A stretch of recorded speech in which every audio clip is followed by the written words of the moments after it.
안녕하세요. 라이프노트입니다. 요즘은 환율이 얼마다, 고공행진 중이다, 혹은 가계부채가 얼마다 하면서 경제 분위기가 조금 한껏 더 안 좋아지고 있는 건 분명해 보입니다. 그러면서 많은 이들이 IMF가 오는 것 아니냐며 많은 걱정을 하고 있는 것 같은데요. 그래서 오늘 주제는 한번 IMF가 정말 올 가능성이 있는지 이런 이야기를 좀 해보려고 합니다. 1997년 11월 21일을 기억하시나요? 대한민국 경제의 주권이 IMF, 즉 국제통화기금으로 넘어가던 그날 말이죠.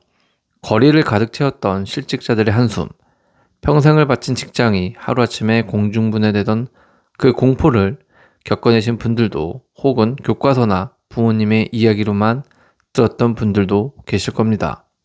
환율 1,400원 돌파, 자영업자 폐업 역대 최고, 가계부채 1,900조 등의 헤드라인 뉴스들이 도배를 하던 그때 말이죠. 그런데 최근 경제 뉴스를 볼 때마다 가슴 한구석이 좀 서늘해지기 시작합니다. IMF가 또 온다, 제2의 경제 위기 전조 증상이 시작됐다, 이런 말들, 음산한 경고들이 유튜브를 넘어서 제도권 경제 지표에서도 점점 흘러나오고 있습니다. 단순한 공포 마케팅이겠지라며 넘기기에는 지금 우리가 마주한 지표들이 29년 전 그 지독했던 결과 너무나 닮아 있기 때문인데요. 오늘 이야기에서는 이 경제 공포를 좀 조정하려는 건 아닙니다. 다만 지금 현재의 환율이 미친 듯이 올라와 있는 상태이고, 물가, 금리, 국내 기업들 상황, 세계적 경제 정세 등을 모두 고려했을 때 뭐 하나 안정적인 건 없어 보입니다. 지금의 위기가 과거 IMF와 무엇이 닮아있고 또 무엇이 본질적으로 다른지 오늘은 그 이야기를 좀 해보려고 합니다. 위기를 읽을 줄 알아야 그래도 대비를 할 수 있으니까요.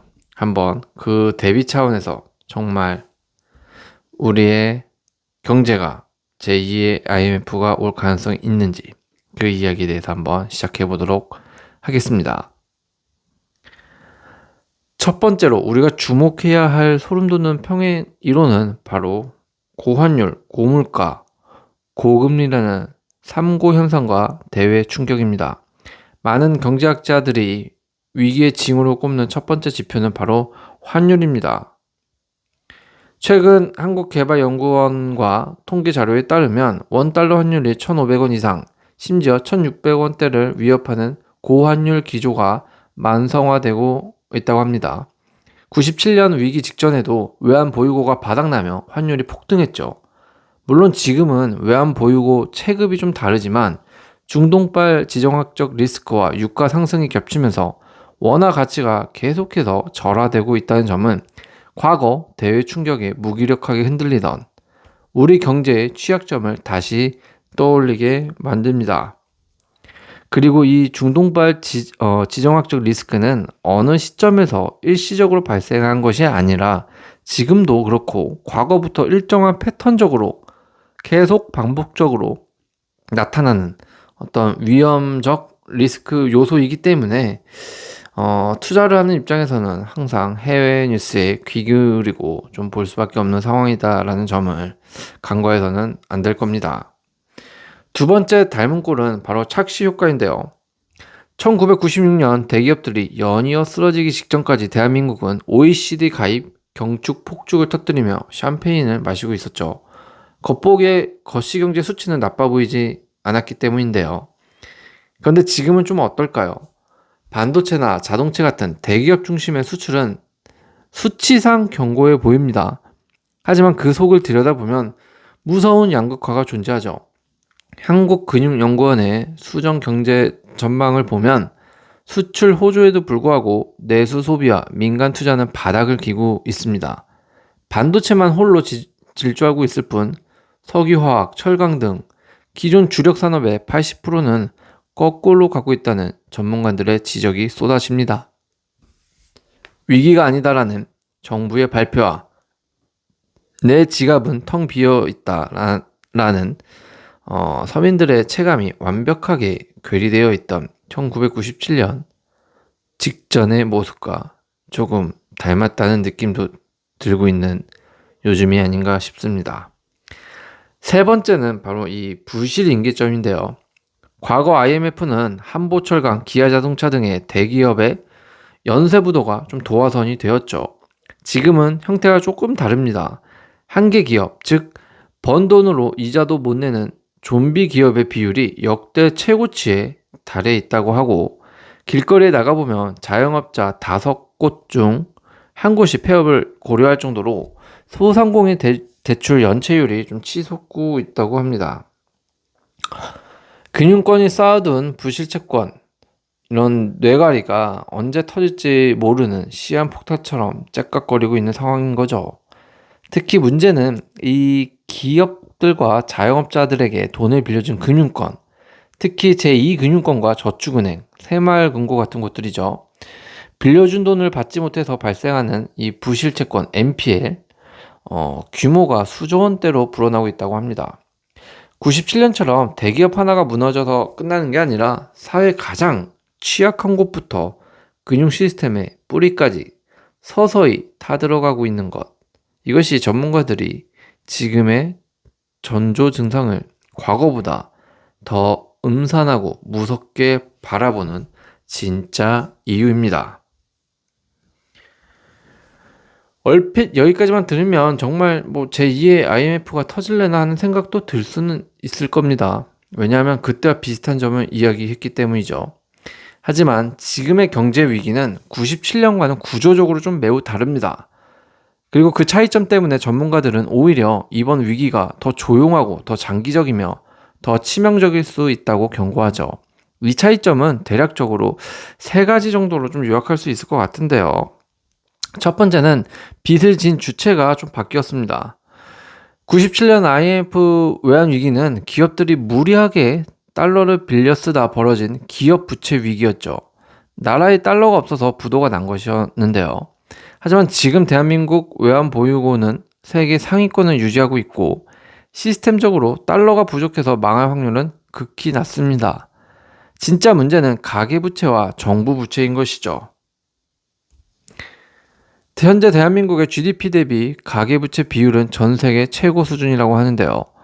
영끌과 빚으로 쌓아올린 1900조 원이 넘는 가계부채가 고금리 폭탄을 맞아서 가계의 소비 여력을 완전히 마비시키고 있습니다. 기업이 무너지면 구조조정을 하면 되지만 가계가 무너지면 국가 내수 전체가 서서히 침몰하기 시작합니다. 이 말은 즉슨 정부나 대기업이 아무리 돈을 풀어도 우리 대다수를 차지하는 평범한 가게가 빚더미에 눌려 지갑을 완전히 닫아버리면 내수경제는 회생 불가능한 늪에 빠진다는 것이죠. 기업 부도는 단기 충격으로 끝나지만 가계부실로 인한 내수 침몰은 몇 년 아니 몇십 년 동안도 한국 경제를 서서히 말려 죽이는 가장 치명적인 시나리오가 될 수 있다는 점이 첫 번째 좀 차이점이라고도 볼 수 있을 것 같아요. 두 번째로는 위기의 속도와 형태가 좀 다르다라는 건데요. 97년 IMF는 하루아침에 나라가 부도나는 급성 심근경색 같은 거였죠. 고통은 극심했지만 원인이 명확했기에 금모으기 운동을 하고 뼈를 깎는 구조조정을 거쳐서 3년 만에 조기 졸업을 할 수 있었습니다. 하지만 지금의 위기는 서서히 몸을 망가뜨리는 어떤 만성 당뇨병 이런 거 같은 거죠. 그러니까 스태그플레이션에 좀 가까운 건데요. 3일 PwC 경영연구원이나 OECD 보고서를 보면 한국의 잠재 성장률은 이미 1%대 중후반으로 주저앉아 있다고 합니다. 물가는 고착화되는데 성장 동력은 멈추는 고착형 저성장 구조인 것이죠. 한순간에 뻥 터지는 게 아니라 매달 내는 이자가 늘어나고 월급 빼고 다 오르면서 숨이 막혀오는 장기적으로 이것이 지속되는 고사 시나리오에 가깝다는 거죠. 세 번째 차이점은 바로 이 회복 차이점이라고 할 수 있는데요. 회복 체력이 좀 다르다. 1997년 대한민국은 젊은 나라였습니다. 인구 구조상 일할 수 있는 젊은 층이 좀 두터웠고 위기가 와도 다시 밤새워 일해 일어설 인적 자원이 충분했죠. 하지만 지금은 전 세계 꼴찌의 출산율과 초고령 사회의 진입을 목전에 두고 있습니다. 청년층의 고용 생태계는 무너졌고 소득 상하위 20%의 격차는 계속 벌어지고 있습니다. 경제가 위기에 처했을 때 이를 받쳐줄 수 있는 허리, 즉 성장 잠재력 자체가 과거와 비교할 수 없을 정도로 고갈되어 있다고 볼 수 있는 것이죠. 여기까지 보시면 좀 마음이 무거운 게 사실이긴 합니다. 안 그래도 매달 대출이자 내느라 마트 장바구니가 물가 무서워서 숨이 턱턱 막히는데 이제 나라가 망할지 모르는 소리까지 들어야 하나, 뭐 이런 사실이 화가 나기도 하죠. 그런데 안타깝게도 우리가 체감하는 이 고통은 착각이 아닙니다. 대기업의 낙수 효과는 사라졌고 자산 가격은 올랐는데 내 월급 가치는 유동성 과잉으로 뚝 떨어졌습니다. 열심히 살지 않아서 힘든 게 아니라 시대의 거대한 경제적 전환기가 우리를 무겁게 누르고 있는 거죠. 그렇다면 우리는 이 두 번째 IMF라 불리는 장기 불황의 전조 증상 속에서 어떻게 살아남아야 할까요? 이 질문에 대한 대책을 좀 세워놔야 우리들의 가계 경제에도 조금 도움이 될 거라고 생각을 합니다. 그 첫 번째로는 바로 이 부채 다이어트라고 좀 말씀을 드리고 싶은데요. 현금 흐름을 좀 다각화하고 철저한 부채 다이어트를 해야 합니다.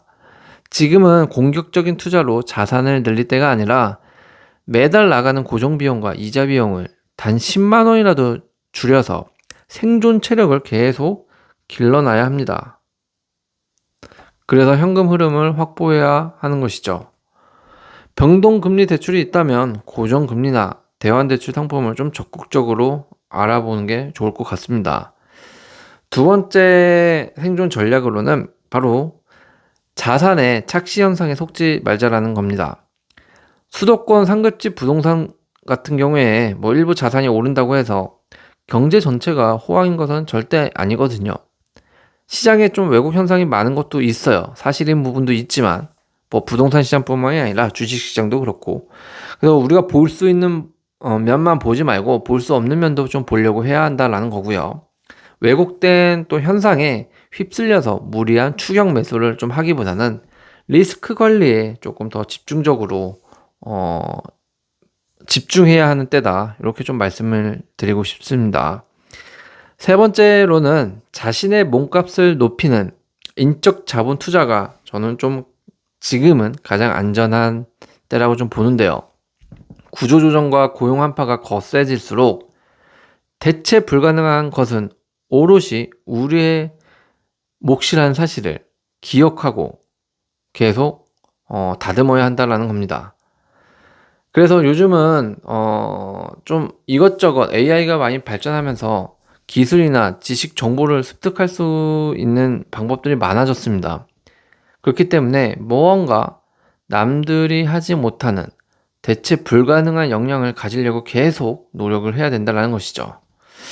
거시경제의 홍수는 우리가 막을 수는 없지만 나라는 개인의 방주를 조금 튼튼히 짓는 것은 나만의 경쟁력을 좀 계속 키워나갈 수 있는 어떤 우리의 몫이라는 사실을 절대 잊지 말고 기억해야 한다는 점을 좀 말씀드리고 싶습니다.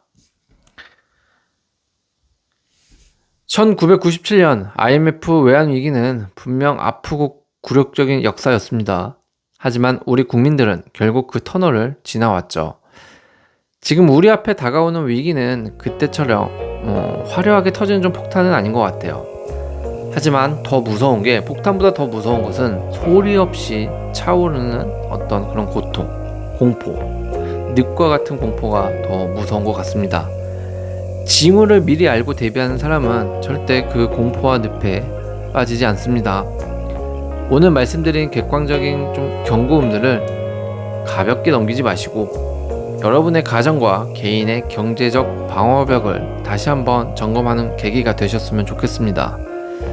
오늘 이 영상은 최근의 고환율 장기화 우려와 내수 부진을 짚어낸 경제 전망을 토대로 단순한 공포 조장을 좀 넘어서 시청자들에게 실질적인 위기 본질을 이해하는 데 도움을 좀 드리고 싶었습니다. 도움이 되셨으면 좋겠고요. 여러분의 경제적 독립과 생존을 언제나 응원합니다. 오늘도 시청해주셔서 감사합니다.